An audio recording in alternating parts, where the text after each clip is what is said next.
כתב הדג נחש מלהיבה את מעגלי הרוקדים בכיכר בסגנון חדש.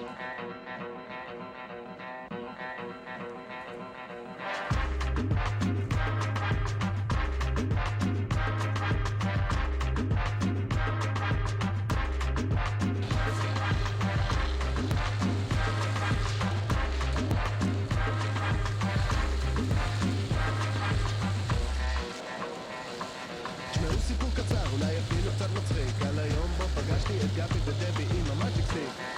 הלכתי לי ערב אחד לתומי, הסתכלתי סביבי לפה ולשם, כשלפתע כולם דיברו באנגלית, לצבע מתחלף לשחור ולבן. כולם היו שם, מסטינגטון, סקוטרמן והקאובוי ההוא, מה שמו? היה דוקטור הרפק, מיסטר קשטן, ניר מקפלן ואבא שלו גם גבי ודבי, אבל הם עמדו בנפרד.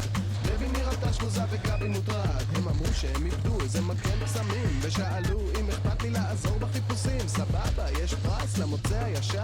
ענו לי שאם אמצא את המקל הם יטיסוני לכל מקום שאבחר ברחבי תבל.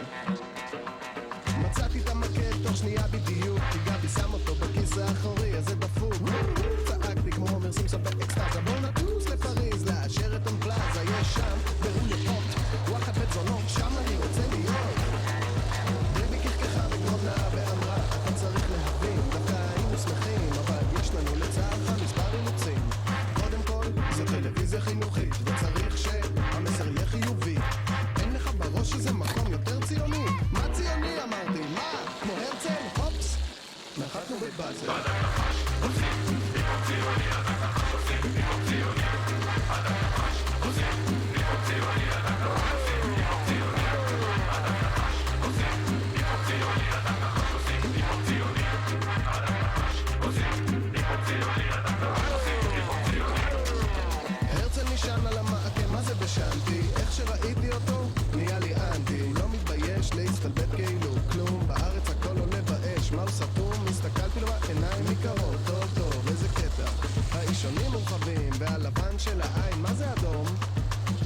לחשתי, נראה לי הוא מסלול. גבי אמר שטוב, שחק אותה קול, אבל לא התאפקתי והיפקתי בחוזה המדינה בלי בושה את כל פרטי המציאות הישראלית העגומה והקשה. אני סיפרתי על תאונות הדרכים וסיפרתי על שביתת הנכים, אני סיפרתי על 250,000 מובטלים וסיפרתי על פוליטיקאים מושחתים. הרצל לא הגיב, חייך חיוך רחב, את יד ימין פחם לכיס מכנסיו. ניסיתי להרגיש שאין שלום, אין ביטחון ונמאס לחיות בחרדה. הרצל שם לי קרטון על הלשון ואמר, תיקחו, אין זו אגדה. הדג נחש עושים